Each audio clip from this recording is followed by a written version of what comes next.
Bonjour tout le monde, donc aujourd'hui on va voir ensemble le cours de la chimie organique de la faculté des sciences de Rabat, semestre 3. Alors, premièrement, qu'est-ce que c'est que la chimie organique? Alors tout simplement, c'est la chimie des composés de carbone. Et ces composés, ils sont soit d'origine naturelle ou d'origine synthétique. Pour les composés naturels, voilà deux exemples. Donc là, vous avez le cholestérol et la cortisone. Et les composés de synthèse, donc vous avez comme exemple le caoutchouc synthétique et naturel. Alors c'est quoi la différence? Alors pour le caoutchouc naturel, donc c'est du polyisoprène. Donc sa structure est la suivante. Alors, si on essaye d'écrire, c'est CH2. CH3, double liaison CH, CH2, et donc ça se répète n fois.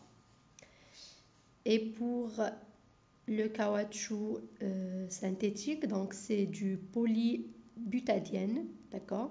Donc si on essaie de l'écrire, c'est CH2, CH, double liaison CH, CH2, et ce motif se répète également n fois.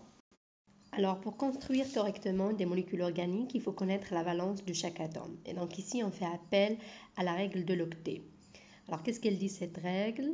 Cette règle dit qu'au cours d'une transformation chimique, les atomes cherchent à acquérir la structure électronique des gaz nobles la plus proche.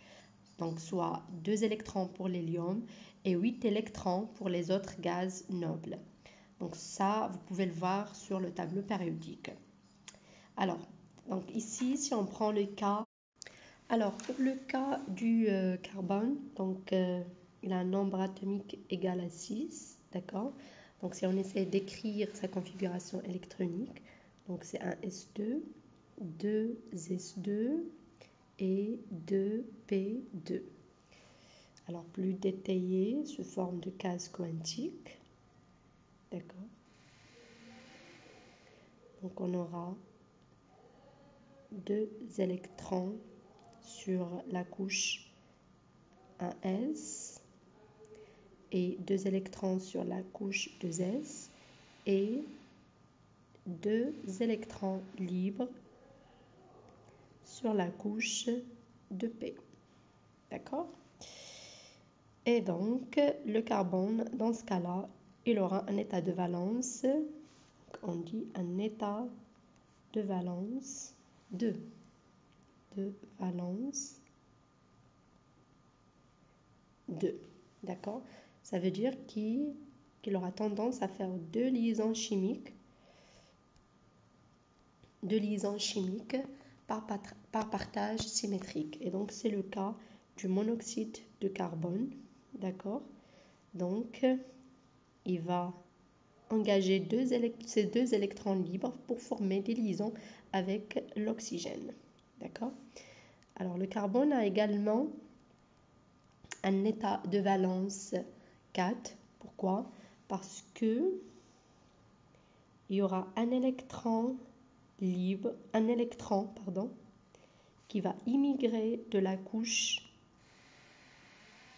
2s, vers la couche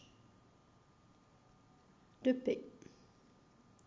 D'accord? Et donc il aura 4 électrons qui vont être libres et qui vont s'engager pour former 4 liaisons chimiques avec d'autres atomes, et c'est le cas du méthane. D'accord? Donc il aura 4 électrons libres, 1, 2, 3, 4, pour former 4 liaisons chimiques, et c'est ce qui est très connu et très commun. Voilà, donc pour le cas du carbone. Alors pour l'oxygène, on a un Z égale à 8, d'accord?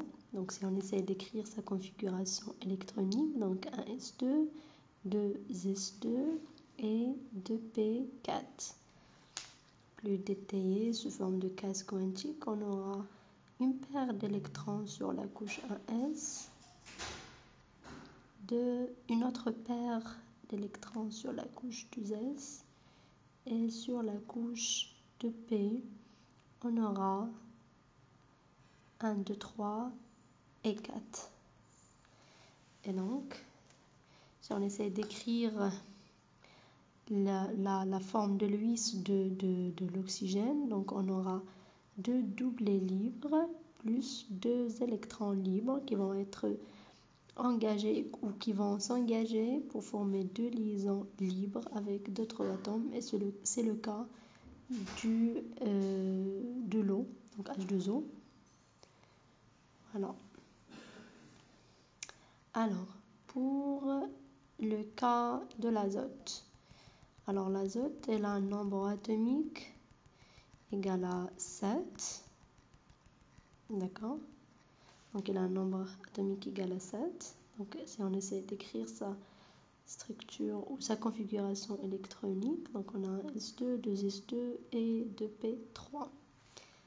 Sous forme de case quantique, on aura une paire sur la couche 1s, une autre paire sur la couche 2s, et sur la couche P, on aura 3 électrons libres. D'accord? Et donc l'azote, il aura un doublet libre plus 2 électrons libres qui vont chercher à se combiner avec 3 autres atomes. Donc comme exemple, on a bien le NH3. Voilà.